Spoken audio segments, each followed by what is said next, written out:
All right, so now for the bureaucracy. The bureaucracy review, part 2 of the video.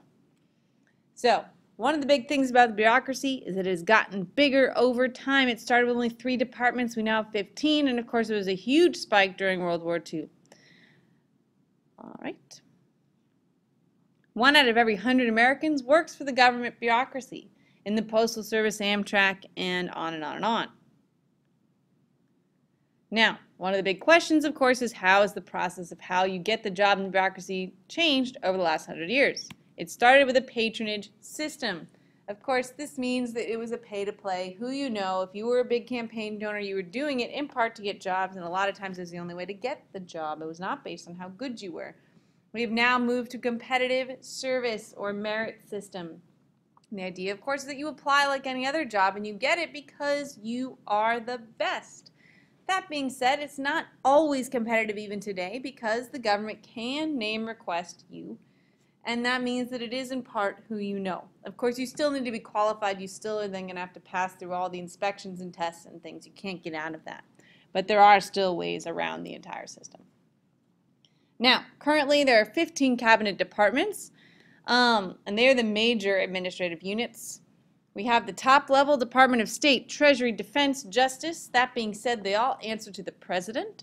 So none of them answer to each other, but these 4 are kind of considered to be the most important.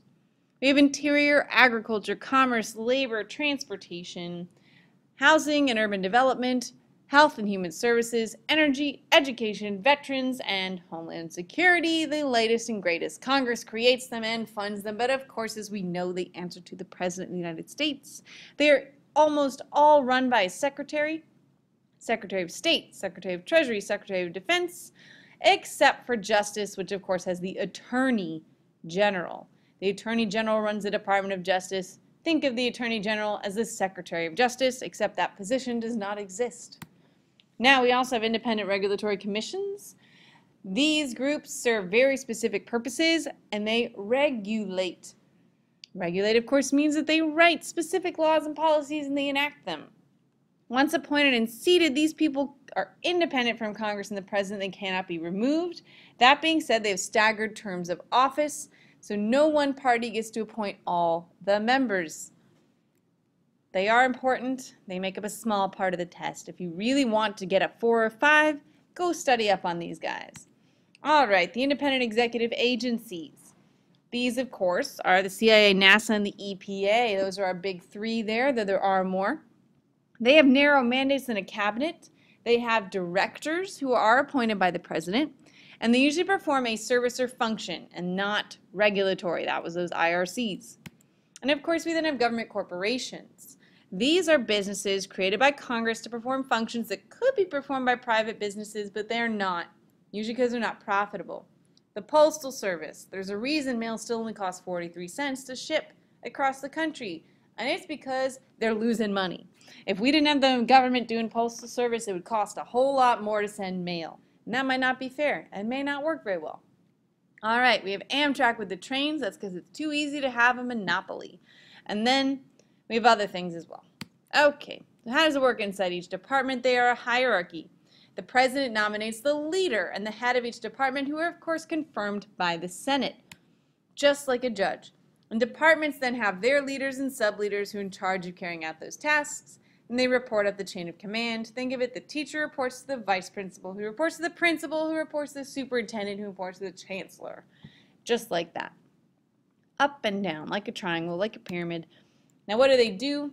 They, of course, have discretionary action, the power to execute the laws and policies passed down by the President or Congress, so they make a lot of choices in how policy actually works. And, frankly, they have a lot of power due to that. They have the power of implementation. They develop procedures and rules for reaching the goal of a new policy. And they regulate. They check private business activity. They can come in and do inspections. And the Supreme Court said that they do have the right to do this. Why do we have it? They are the enforcement arm of the executive. We are a large country with lots of rules, laws, and regulations, and these people are the enforcers. Now, part of the thing with bureaucracies are what we call the iron triangle. The bureaucratic agencies work with Congress and interest groups to try to accomplish their goals. The idea is The interest group provides electoral support to Congress, who then finds political support for the bureaucracy, who then makes sure that they're giving that interest group special favors so that everything works out so that all three groups benefit. The bureaucracy then makes policy choice and execution that Congress hopefully likes. They then give friendly legislative oversight to the interest groups, who then support that bureaucratic agency via the lobby. Again, win-win-win for all of them in the triangle, but maybe not a win-win-win for those of us who get locked out of it, because it's iron. So, they all have a similar interests. Legislators get funding from the interest group, so they put pressure on the bureaucracy. The interest group then provides valued information to the bureaucrats and the money to the legislators, who then help out that bureaucratic agency. They set up the policy and the interest group's goals. They're iron because they're strong. Sometimes presidents complain that they can't even get a word in because the very people that work for them, who they can't fire, are just doing whatever they want. And sometimes they're referred to as sub-governments, the idea that these are the ones really making the decisions. All right. An issue network is the idea that an iron triangle is too simple and there might be something more complicated that's actually going on. And there's more complicated connections.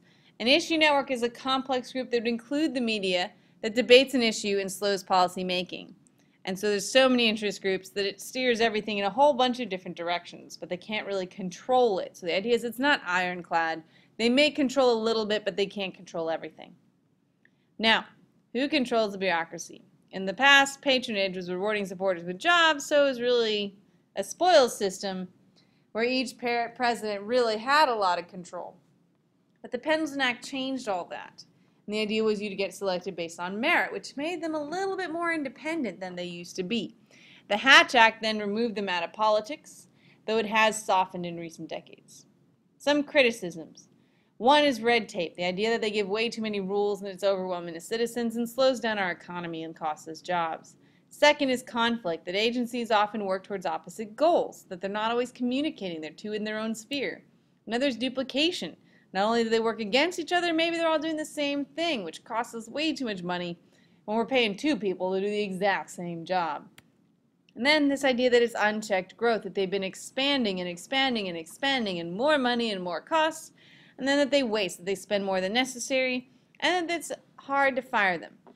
That being said, a lot of these criticisms come from conservatives, and Democrats would disagree with a lot of these comments and say that they're doing a good job, that they're making sure things are getting done, they're protecting our country, and that they're good, honest workers. Now, accountability. The executive branch has direct control. The president appoints and removes agency heads. They can reorganize the bureaucracy. They can make changes in budget proposals, though of course we know the budget is really in the hands of Congress. They can potentially ignore some initiatives. They can issue executive orders, and they can again advocate to reduce an agency's budget. The legislative branch has laws and hearings. They, of course, can pass laws that alter the agency's function, abolish existing programs, investigate their activity, influence appointments by confirming them or not, writing legislation to limit their discretion, so making very specific laws, and they can, of course, reduce the agency's budget. Judicial branch uses their trials. So, of course, they can rule on whether the bureaucratic branch has operated within the law. If not, they need to change their policy, possibly pay a fine. If so, they can continue what they're doing. They can rule on the constitutionality of whatever they're going to do or trying to do. And they can force respect to the rights of individuals. That being said, if there is too much oversight, it can make things very difficult to get anything done, and the bureaucracies could come to a grinding halt. And as we know, when the government shut down, we saw a huge spike in salmonella rates, so we probably don't want the government to shut down or to stop doing its job, because it might be doing a good job. And even if it costs a lot of money, maybe that's okay. Of course, it just depends on your outlook. You get to make that call for yourself. This is the last slide. Sorry that these were 2 videos.